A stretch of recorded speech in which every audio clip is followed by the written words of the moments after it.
By the spring of 1979, I had already spent months crossing the Cambodian jungle with a Vietnamese special operations team. We were never the soldiers sent to seize towns or fight headline battles. Our missions were different. We slipped behind enemy positions, gathered information, rescued isolated civilians, and disappeared before anyone knew we had been there. Most of the time, success meant no one ever heard our story. The mission that has stayed with me for nearly 50 years began just outside Siem Reap. Back then, people called it the Dead City. Not because every building had fallen, but because silence had replaced life. Streets once crowded with families were empty. Markets had no voices. Doors hung open, and smoke drifted from abandoned homes as if the city itself had forgotten how to breathe. Our four-man team had been ordered to move in before dawn.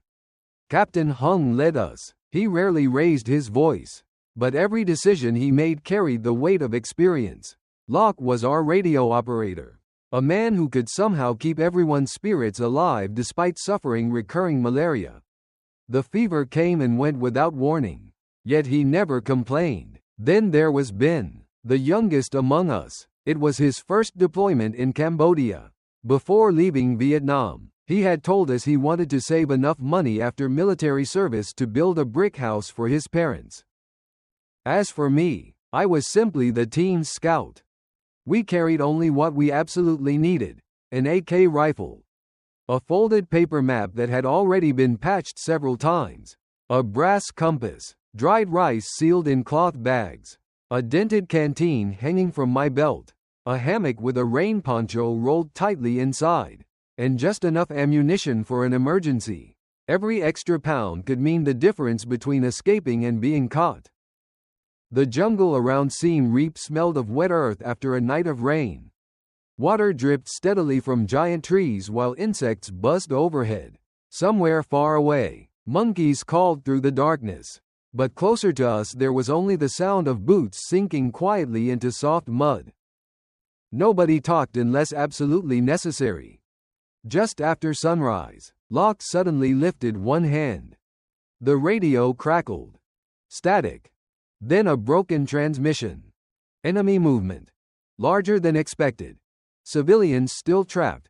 Hospital district. Surrounding roads cut. The signal disappeared. Captain Hung looked down at the map spread across a fallen tree trunk. "This changes everything," he whispered. Until that moment, our assignment had been simple: enter the outskirts of Siem Reap, confirm reports that civilians were hiding inside the city, identify safe routes, and guide a larger rescue force later that day. Now everything had changed. According to the fragmented radio message, Khmer Rouge forces had shifted overnight and were closing a ring around the remaining civilians much faster than our command had anticipated. If we waited for reinforcements, the people trapped inside might not survive long enough to be rescued. No one said it aloud. We all understood. The mission had quietly transformed from reconnaissance into an emergency rescue operation. Captain Hung folded the map. "We go in." No speeches. No dramatic orders.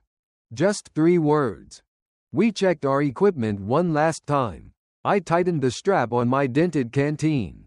Locke adjusted the heavy radio on his shoulders despite the sweat already soaking through his uniform. Ben gripped his rifle a little tighter than usual. I could see he was nervous, even if he tried not to show it. Then we stepped out of the jungle. A few hundred yards ahead, beyond rows of shattered buildings, thin columns of gray smoke rose into the morning sky. For a long moment, none of us moved. Then the wind carried something that froze every one of us in place. Somewhere deep inside the silent city, a child was crying. We entered Siem Reap through a narrow road half swallowed by weeds. At first glance, it did not look like a city anymore. It looked like a place people had left in a hurry and never came back to claim. A broken ox cart lay on its side near the road. One wheel was missing. A few cooking pots were scattered in the dirt, blackened by smoke, in front of an abandoned market. Torn cloth moved in the morning wind like old bandages. No one spoke. Captain Hung raised 2 fingers and pointed left. I moved first, staying close to the wall of a collapsed house. Ben followed behind me, then Locke with the radio. And Captain Hung came last, watching our rear. That was how we moved, slow, quiet, each man covering the next. In special operations, bravery did not mean running forward. Most of the time, it meant having the discipline to move one step at a time when every instinct told you to hurry. The streets smelled of wet dirt, ashes, and something worse that none of us wanted to name. Rainwater had gathered in shell holes. Mosquitoes rose from them in dark clouds. My uniform was already soaked with sweat, but a cold feeling stayed between my shoulders. Siem Reap was too quiet. In Vietnam, even after fighting, a village still had sounds. A dog barking, a rooster, someone coughing behind a door, a child whispering. But here, there was almost nothing, only the wind moving through empty houses and the soft scrape of our boots against broken brick. We reached what used to be a small shop. The front sign had fallen, and shelves inside were bare. Captain Hung unfolded the map and compared it with the street in front of us. He frowned. This road should lead to the school, he whispered. But the road was gone.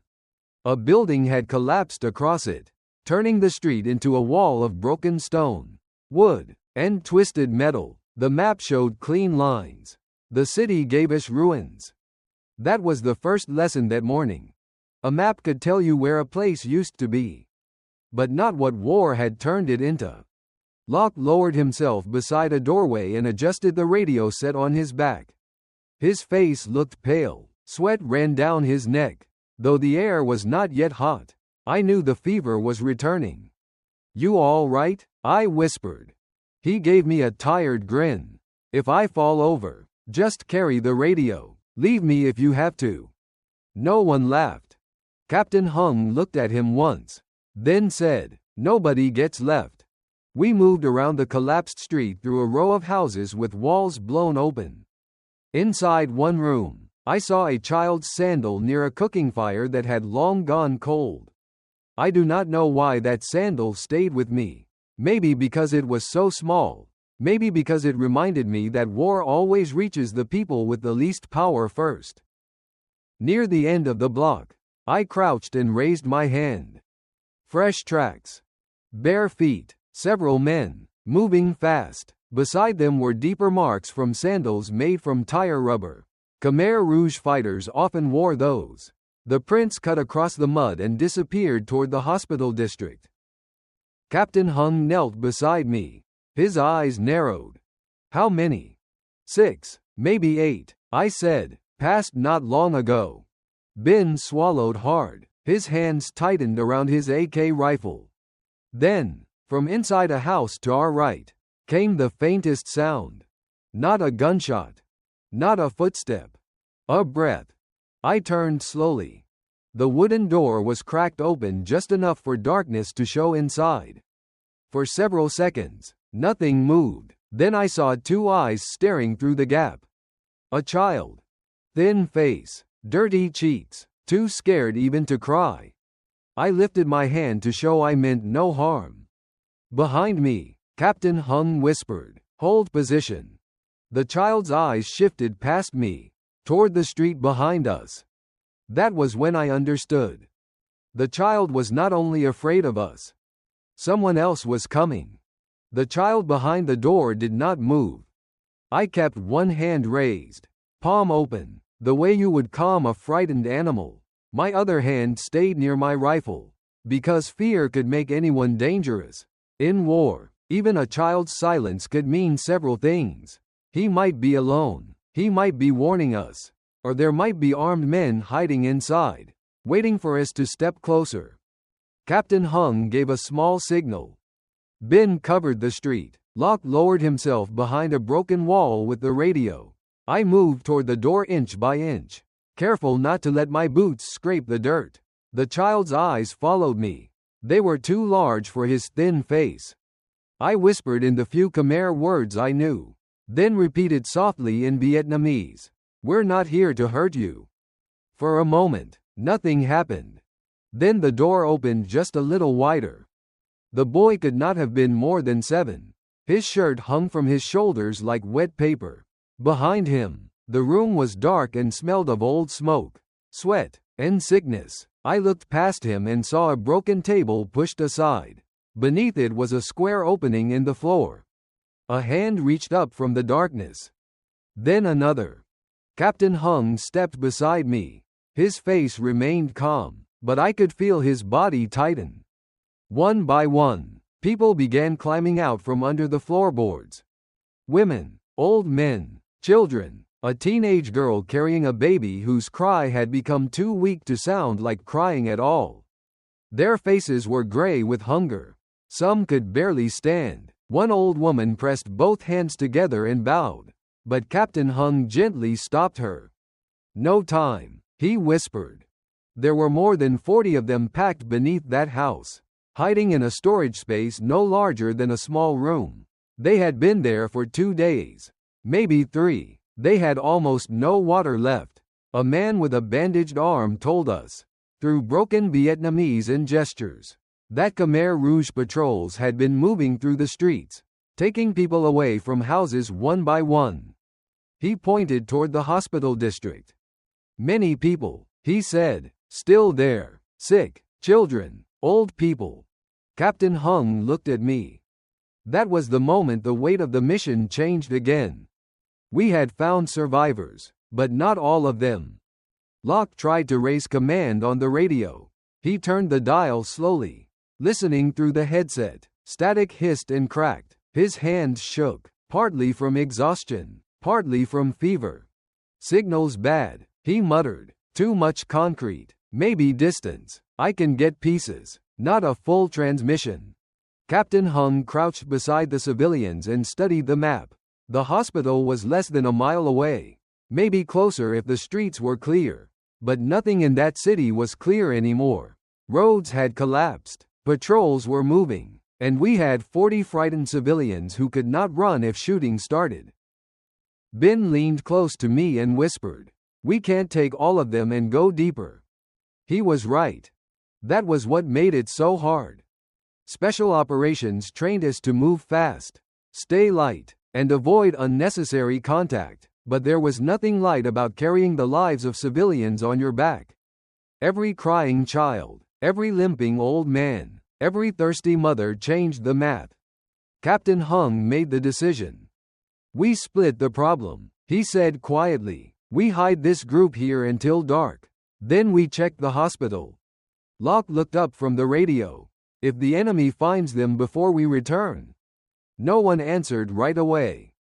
Outside, the wind pushed dust through the broken doorway. One little girl held a dented tin cup with both hands. Though there was no water in it, I took my canteen from my belt and gave her one small sip.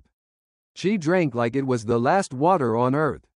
Then, from the direction of the hospital, a burst of gunfire cracked across the dead city. The civilians froze. Captain Hung folded the map. And I knew we were out of time. The gunfire from the hospital district lasted only a few seconds, but it changed the air around us. Before that, the civilians had been frightened. Afterward, they looked broken. Some covered their mouths, others lowered their heads as if they already knew what those shots meant. The little girl holding my canteen did not cry. She simply stared toward the sound with eyes that seemed too old for her face. Captain Hung pulled us into the back room of the house. "We can't move this group now," he whispered. "Too many weak, too much daylight." Ben looked toward the floor opening where several civilians had climbed back into hiding. "And the hospital?" Captain Hung did not answer right away. He unfolded the map on a dusty wooden crate. The paper had become soft from sweat and rain. Our fingers had already left dark stains along the edges. According to the map, the hospital sat near a square, with 2 streets leading in and one narrow alley behind it. But the map had lied to us once already. It could lie again. "We verify first," he said. "No shooting unless there is no other way." That was the kind of order special operations lived by. We were not there to win a battle. We were there to find a way through one. He decided to split us. Locke would stay near the hidden civilians with the radio, trying to raise command and watching the rear street. Captain Hung would hold a position halfway between us and the house, ready to pull us back if things went bad. Ben and I would move toward the hospital, count enemy positions, find out if civilians were still alive, and look for a route to bring them out after dark. Ben tried to hide it, but I could see his jaw working. You stay on my shoulder, I told him. You don't move unless I move. You don't shoot unless I shoot. You hear me? He nodded. Before we left, Locke grabbed my sleeve. His hand was hot from fever. Don't be heroes, he said. I almost smiled. You first. He gave me that tired grin again, then turned back to the radio. Ben and I slipped out through a side wall where bricks had fallen away. We moved low across a courtyard, past a well filled with trash and leaves. The smell of wet earth mixed with old smoke. Somewhere above us, a sheet of loose tin tapped softly in the wind. Every sound felt too loud. We reached the first corner and stopped. Ahead, 3 Khmer Rouge fighters crossed the street. They were thin, barefoot, carrying rifles with the loose confidence of men who believed the city belonged to them. One of them laughed at something. That laugh, in a place where children were hiding under floors, made my stomach tighten. We waited until they disappeared. Then we moved again. The closer we got to the hospital, the more wrong our earlier information became. Command had said there might be a small patrol, 5 or 6 men at most. What we saw was different. Fresh footprints cut through the mud in several directions. A bicycle leaned against a wall. Smoke rose from a cooking fire near the square. That meant they were not just passing through. They were holding the area. At the edge of a collapsed pharmacy, I raised my fist. Ben froze behind me. Through a broken window, I could see the hospital entrance across the street.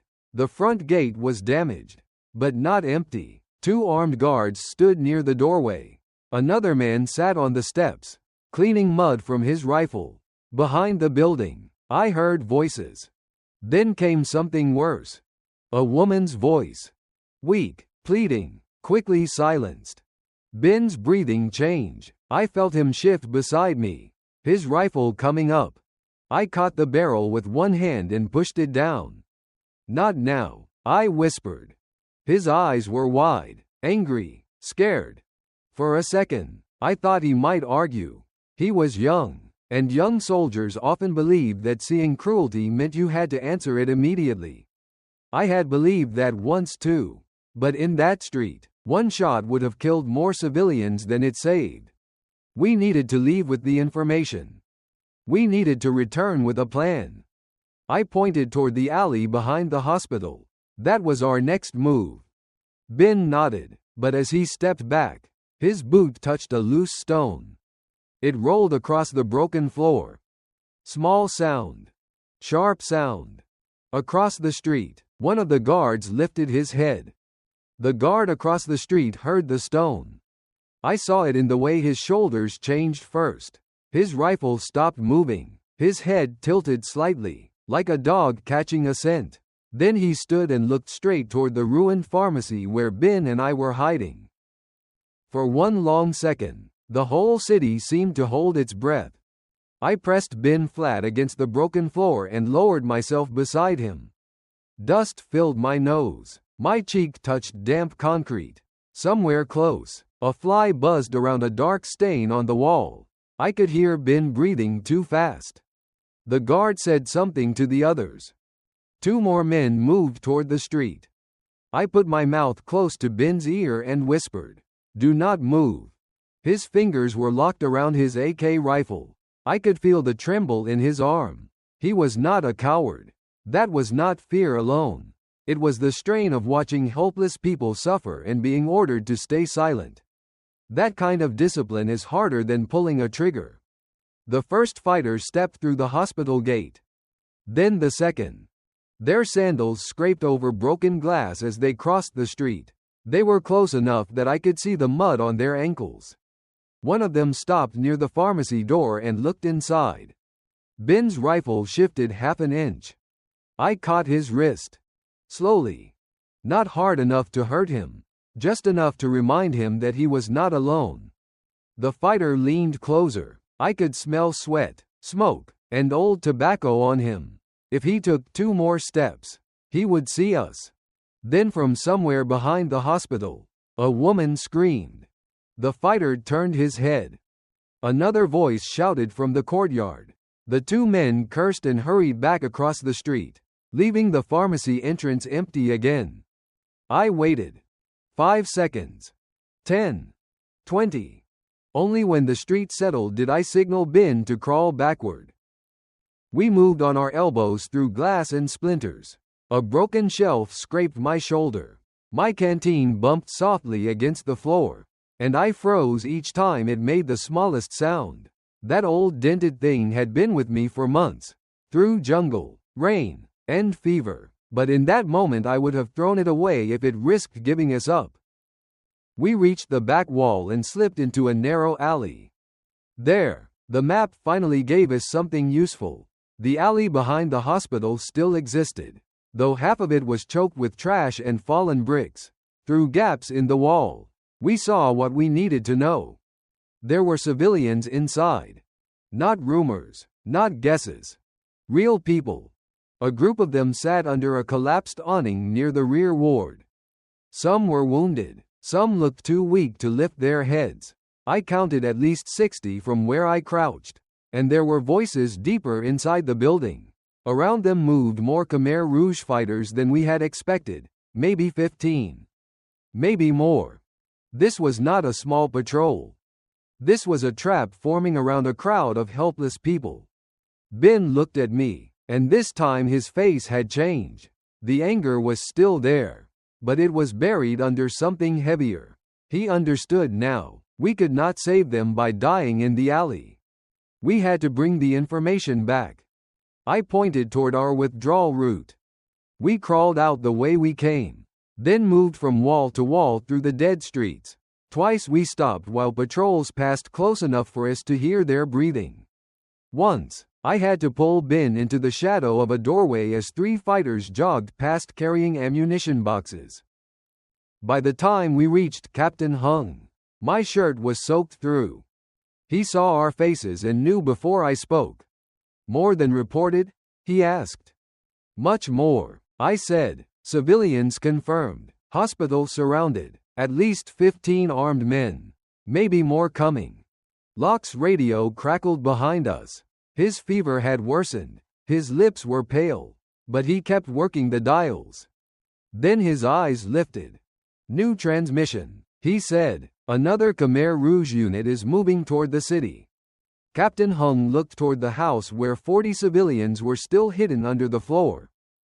No one needed to say it. Our route out was closing. Captain Hung made the decision before the sun dropped behind the broken rooftops. We moved the first group tonight, he said. No waiting. Nobody argued. The hospital was still trapped. More civilians were still inside. But the 40 people hidden under that floor would not survive another day without water. And the new Khmer Rouge unit moving toward Siem Reap could close every road by morning. War never gives you clean choices. It gives you bad choices and worse ones, then makes you live with the one you pick.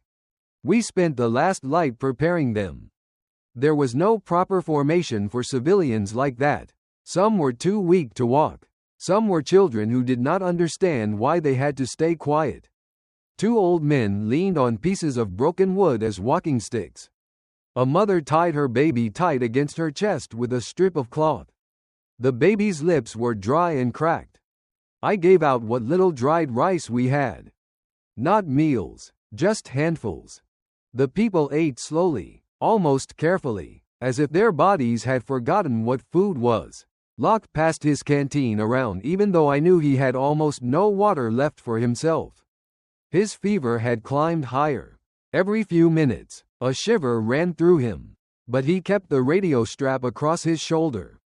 Ben watched him and whispered to me, "He should not be carrying that." "He knows," I said. "Then why does he?" I looked at Locke. He was helping an old woman tighten the cloth around her feet. "Because if the radio stays behind, we all become blind." Ben said nothing after that. When darkness settled, the dead city changed. In daylight, Siem Reap had looked abandoned. At night, it felt alive in the worst way. Every shadow seemed to move. Every empty window looked like an eye. Far off, near the hospital district, we heard occasional voices and the hard clack of rifle bolts. Somewhere a dog barked once, then went silent. Captain Hung divided the job. He led the front with the compass and map. I moved 20 yards ahead as the scout, checking corners, listening before every turn. Ben stayed along the middle, helping civilians through the rubble and keeping them from bunching up. Locke walked near the rear with the radio, stopping often to listen for patrols behind us. We moved slowly. Too slowly, I thought. But civilians are not soldiers. They do not know how to step where the ground is firm, how to avoid loose tin, how to keep breathing quiet when fear takes over. A child stumbled over a brick and nearly cried out. His mother covered his mouth gently, tears running down her own face as she whispered to him. That sight stayed with me. People often talk about courage as something loud. They imagine charging, shouting, firing. But that night, courage was a mother pressing her palm over her child's mouth, not because she was cruel, but because one sound could bring death to everyone around her. We reached the market ruins and stopped. I crouched behind a burned cart and listened. Footsteps. Not ours. I raised my fist. The whole line froze. 3 Khmer Rouge fighters appeared at the far end of the street, moving across the intersection with rifles slung low. One carried a lantern covered with red cloth. Its dim light passed over the walls like blood. We held our breath as they stopped, talked, and looked in our direction. Behind me, the baby began to stir. A tiny sound came from its throat. The mother's eyes widened in terror. Ben moved before I could signal him. He slipped his small cloth bag from his belt, took out a pinch of dried rice, softened it with the last drops from his canteen, and touched it to the baby's lips. The baby quieted. The patrol moved on. For a moment, nobody breathed. Then Captain Hung gave the signal, and we continued.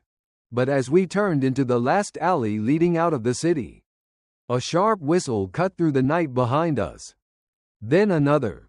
The Khmer Rouge had found the empty hiding place. And now they knew people had escaped. The whistles behind us spread through the dead city like fire. One sharp blast became 3. Then came shouting. Boots hit the broken streets. Somewhere near the house we had just left, a rifle fired into the air. The sound rolled between the empty buildings and came back at us from every direction. Captain Hung raised his hand and pushed the column forward. "Keep moving," he whispered. "No running." That was the cruel part. Every person in that line wanted to run, but running would break them apart. The old would fall, the children would scream, the wounded would be left behind. So we moved fast enough to survive, but slow enough to stay together. I was still ahead of the group, checking the alley mouth, when the first burst of gunfire struck the wall behind us. Brick dust exploded into the dark. The civilians dropped low. Someone cried out. The baby whimpered, and its mother bent over it like her own body could stop bullets. "Contact rear," Locke shouted. Captain Hung pulled 2 civilians behind a burned cart, moved them through the drainage path. That drainage path was our only chance. It ran behind a row of ruined houses, narrow and foul-smelling, but it curved away from the main road and led toward the tree line. If we could get the civilians into it, the darkness and weeds might hide us long enough to escape. Ben was in the middle of the column, pushing people forward, one hand on his AK rifle, the other helping an old man over fallen bricks. I saw him turn to wave a mother and child into the ditch. Then another burst came. Ben spun and went down. For a second, I did not understand what I had seen.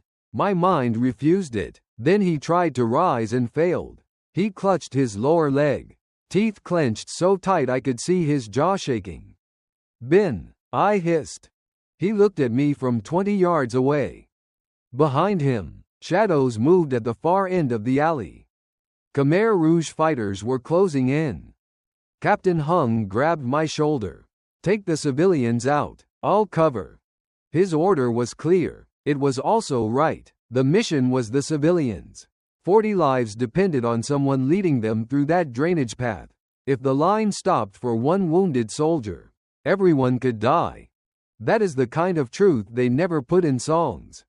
War does not ask whether you love your friends. It asks what you are willing to lose while still doing your job. I looked at Ben again. He was young enough to be my little brother. Only the night before, he had told me he still remembered the smell of his mother's kitchen back home. He said when this was over, he wanted to build his parents a brick house with a real tile roof so rain would not drip onto their bed anymore. Now he was lying in the dirt of a foreign city, trying not to cry out. The civilians were moving past me. A child grabbed my sleeve. An old man stumbled and nearly pulled 2 others down. Locke was at the rear, firing short controlled bursts, then dragging the radio with one hand as fever shook his body. Captain Hung shouted, "Go!" I should have gone. I knew it then. I know it now. But there are moments when a man makes a choice before he fully understands it. My feet moved backward, away from the drainage path, back toward the alley where Ben lay. Captain Hung saw me and cursed under his breath. I pointed toward the civilians. Get them out. Then I ran toward Ben. Bullets cracked over the stones. I slid beside him, grabbed the back of his shirt, and pulled him behind a collapsed wall. He bit down on his sleeve to keep from screaming. Blood was running down his leg, dark in the dust. "You idiot," he whispered. I checked the wound quickly. "Save your breath." From behind us, Captain Hung's rifle opened up, sharp and steady. Locke's radio crackled through the gunfire, but I could not make out the words. For a brief moment, crouched in that broken alley with Ben bleeding beside me, I felt the whole weight of the war settle on my chest. We had come to save civilians. Now I had risked them for one friend.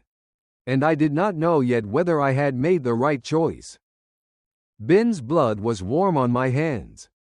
I tore a strip from my scarf and wrapped it tight above the wound. He clenched his teeth so hard I thought they might crack. The bullet had torn through the meat of his lower leg. It was bad, but not hopeless. If we could move him, if we could stop the bleeding, if Captain Hung could keep the civilians ahead of the patrols. War is full of those small, cruel words. If. Can you stand? I whispered. Ben tried. His face turned white, and his knee folded under him. No, I said, don't. Behind the wall, bullets slapped into brick and dirt. Captain Hung fired from somewhere near the drainage path. Short controlled bursts, never wasting ammunition. That was how I knew he was still alive. Hung never panicked, even when the world burned around him. He counted his rounds. Locke's voice came through the noise. Fall back, they're pushing left. His fever made his voice rough. But the warning saved us. I looked over the broken wall and saw 2 shadows moving through the next yard, trying to circle behind us. If they got around, they would cut us off from the drainage path and trap Ben and me in the alley. I pulled the pin from a smoke grenade we had been saving for the hospital rescue and rolled it across the stones. White smoke burst low and thick. Not enough to hide an army. Enough to hide 2 desperate men. I hooked my arms under Ben's shoulders and dragged him backward. He bit into his sleeve to stop himself from screaming. Every few feet, I stopped and listened. The smoke spread through the alley, mixing with dust and the smell of wet earth. I could hear men shouting in Khmer. One fired blindly. The rounds cracked over us and punched holes in the wall. "Leave me," Ben whispered. I almost hated him for saying it. "Shut up," I said. "Save that for when you're old." He gave a weak laugh, then groaned. We reached a collapsed house where the roof had fallen inward. I pulled him inside and propped him behind a pile of broken beams. Through a gap in the wall, I saw Captain Hung moving toward us. He should have stayed with the civilians. Instead, he had come back. His face was black with dust, and one sleeve was torn at the shoulder. He dropped beside us and looked at Ben's leg. "Can he move?" "With help," I said. Captain Hung's jaw tightened. "The civilians are in the drainage path. Locke is taking the rear." That meant Locke, sick with malaria and carrying the radio, was holding off pursuit long enough for the civilians to crawl toward the tree line. Captain Hung looked at me. "We create noise on this side. Pull them away from the path." It was not a plan that promised survival. It was a plan that bought minutes. In special operations, minutes are sometimes all you get. Hung fired twice toward the main street, then moved to another window and fired again. I understood immediately. We were making them believe we had more men inside the ruins.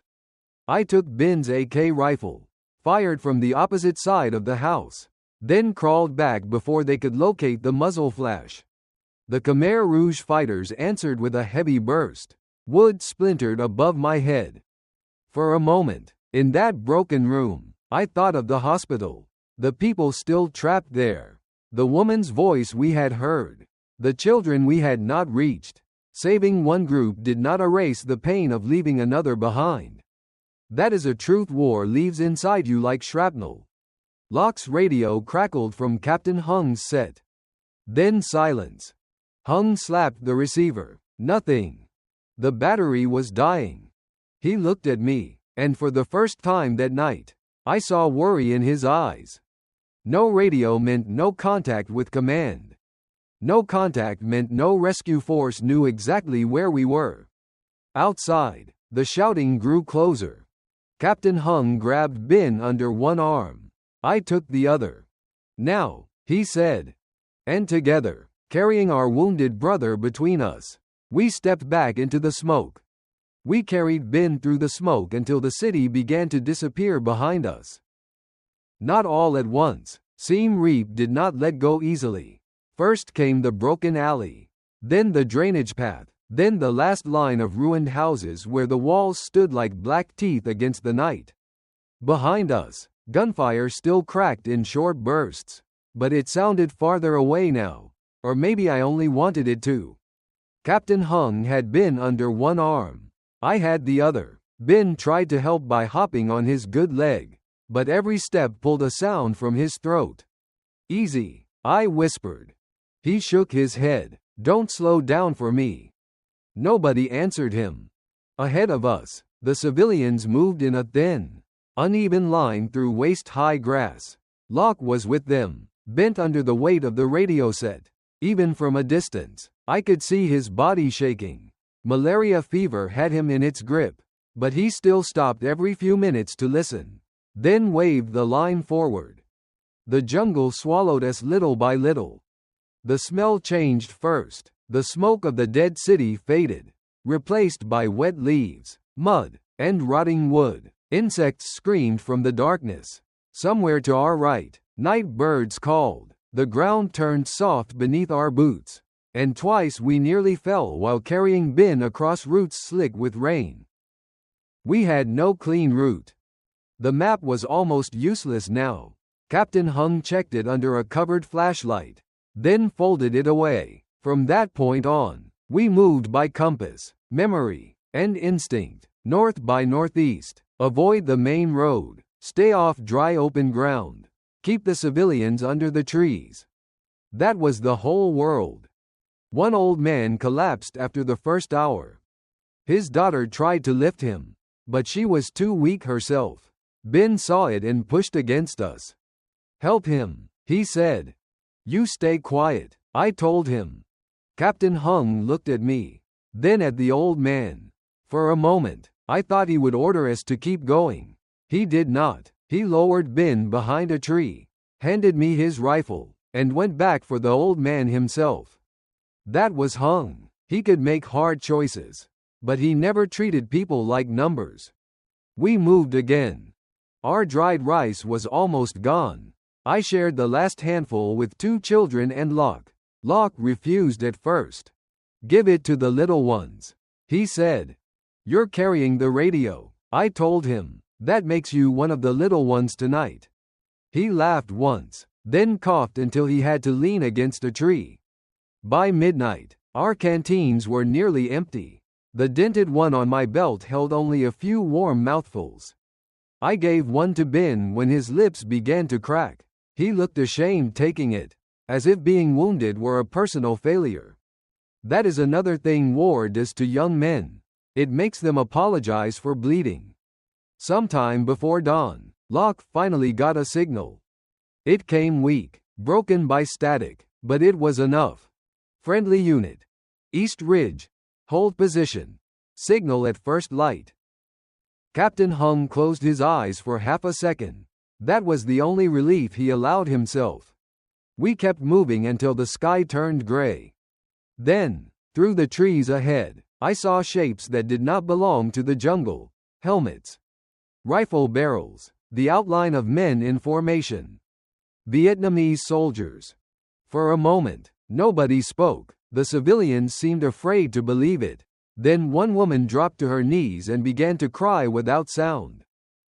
Captain Hung raised both hands and called out the recognition signal. A voice answered from the ridge. Only then did I let myself breathe. But as medics ran toward us and took Ben from my arms, I looked back toward Siem Reap. Smoke still hung over the city. We had brought more than 40 people out alive. And still, all I could think of were the ones waiting at the hospital. By sunrise, the civilians were behind friendly lines. More than 40 people had walked out of Siem Reap with us that night. Some were carried, some stumbled on bare feet until their souls bled. Some never said a word, not even after they were given water and rice by our soldiers on the ridge. They sat under the trees with blankets around their shoulders, staring back toward the city as if part of them had stayed there. Maybe part of all of us stayed there. Ben was taken by the medics first. He tried to joke while they cut away the cloth from his leg, but his voice shook from pain. Before they carried him off, he grabbed my sleeve. "You should have left me," he said. I looked at him for a long moment. "Then who would build that brick house for your parents?" He closed his eyes and smiled. Just a little. Locke collapsed not long after that. His fever had finally beaten his stubbornness. Even then, he refused to let go of the radio strap until Captain Hung himself knelt beside him and said, "You did your job. Let it rest." Only then did Locke loosen his hand. Captain Hung stood apart from us, studying the smoke over Siem Reap through binoculars. He did not celebrate. None of us did. We had saved lives, yes, but the hospital was still there. The people inside were still waiting. Later that day, a larger Vietnamese force pushed toward the hospital district. Some civilians were rescued, some were not. I was never told the full number. And maybe it was better that way. Numbers can make grief look neat. It never is. For years afterward, people asked me what special operations were like. They expected stories about raids, ambushes, and brave men doing impossible things. Sometimes I told them a little. Most times, I stayed quiet. The truth was not as clean as they imagined. The truth was hunger, mud, fever, bad maps, dying batteries, and decisions made in seconds that followed a man for the rest of his life.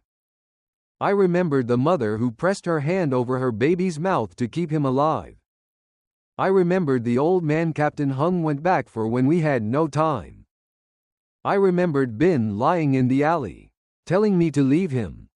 And I remembered Locke, shaking with malaria, still carrying the radio because without it the rest of us were blind.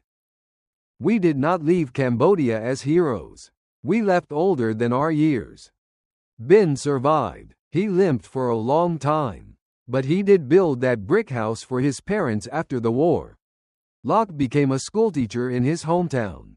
He once wrote me a letter saying that whenever his students complained about carrying books, he laughed and thought of that radio set in Siem Reap. Captain Hung remained in the army for many more years. He was never a loud man. But to me, he was the kind of leader soldiers remember until their last breath. As for me, I came home with two things from that mission. One was the brass compass, scratched across the lid from crawling through rubble. The other was my dented canteen, the same one that held the last warm mouthfuls of water we shared in the jungle. I still keep them wrapped in an old piece of cloth. Sometimes, when the rainy season comes and the air smells like wet earth, I take them out. I hold the compass in one hand and the canteen in the other. And I am no longer an old man sitting in a quiet house. I am back on the road out of the dead city. And somewhere in the dark, my brothers are still beside me.